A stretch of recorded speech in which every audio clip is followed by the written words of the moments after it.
Hello, this is the Japanese Retro Game Center with another YouTube video. This is just another shot of my my backup collection of all my games I have here. These are all the games waiting to be put in the store, like I have some Dragon Quest IV and stuff. I have lots of Donkey Kong 64. I guess people don't like the wrap, so I have a lot of those. I need to make a sale on those. Hyper Shot Controller. I have a couple of those too. For Hyper Olympic, right? Hyper. Anyway, so this video today is going to be about this. Right? I have a big old box here. Big old box full of Super Famicom controllers. So I thought I'd make a little video and go through it and see what we have. Alright, so there's just under 100 controllers, I believe, in here. So, let's take a look and see what we got. Alright, so a lot of them still have stickers on them, so you'll see stickers from recycle shops and stuff like that in Japan. Alright, so here's your standard Super Famicom controller. Rubber banded a lot. I really like these controllers better. Well, there's a plus and a minus. The advantage is the colored buttons. And there's no, like, in buttons like innies and outies or whatever. They're all outies. They're all the smooth round. Right, so convex, right, buttons. There we go, L and R. But the cable, in most cases, as far as the standard controller goes, is shorter because in Japan people played right in front of their TVs. People in Japan sit on the floor more than they sit on the couch, so the cable length on the controllers is shorter. So that's a disadvantage. But otherwise, hey, the colors, man, the colors is a lot better. So, of course, I'm going to have a ton of the standard, and they do tan or yellow, whatever you want to call it, to varying degree. This one looks good on the back, but on the front, it's a little tan. I'm not sure how well that shows up compared to, like, a front and a back. You can see the discoloration there, even here, and you'll see a lot of that. Alright, let's see. What do we have here? Super Hori Commander. Alright, so Hori, I've mentioned this a lot before. This is the third-party brand in Japan. They make a lot of controllers in particular, and they make some other accessories. So if you need some kind of accessory, oh, okay, you're gonna find the Hori brand. So this is the Hori Commander, so it's basically turbo. So you have your turbo buttons right there, and then the slow with the start, or the pause on deal. So there's that.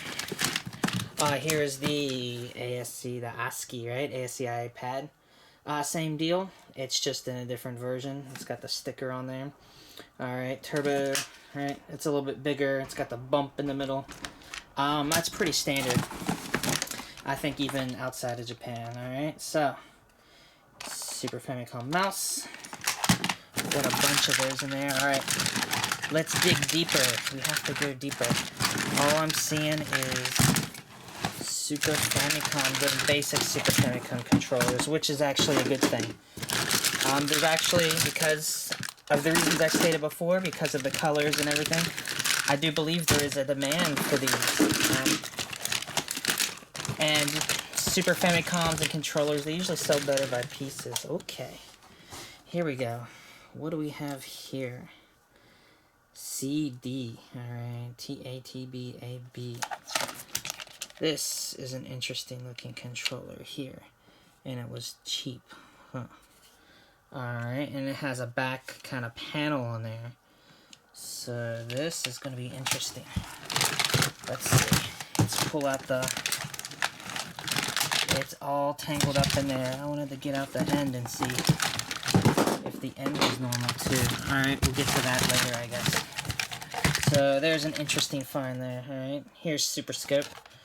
So for the TV, for the Super Scope, I do have a classic TV, the old CRT tube TV, just for the simple fact to use the Famicom gun, light zapper, and Super Scope. That was very important. Let's see, this looks like I guess you call them a Famiclone, the Famulators, or whatever you want to call them, the Chinese-made systems, if you want to call them systems, that play Famicom games. Real cheap, real lightweight. So this is super lightweight. Yes, it's for the Super Famicom there. At least it does have start, slow, turbo. I gotta see that. I want to see the end on this, see if it actually fits in a... Some of them do actually fit the same Super Famicom, and then others are more generic, like almost like a Sega Mega Drive version. So let's see, all these are tangled up, so I'm not going to be able to show the ends on some of them. Oh, I just found something. Let's see if I can dig it back out. There's another mouse. There's another mouse. Hello, Mr. Mouse, right there. It's got rubber band stuck on it. Gotta clean that off. Of course, I have to go through and test all these games. Alright. Here we go. I like this one. This is the Super L5 by ASCII there. So it has turbo, right? Just like everything else. And it's very compact.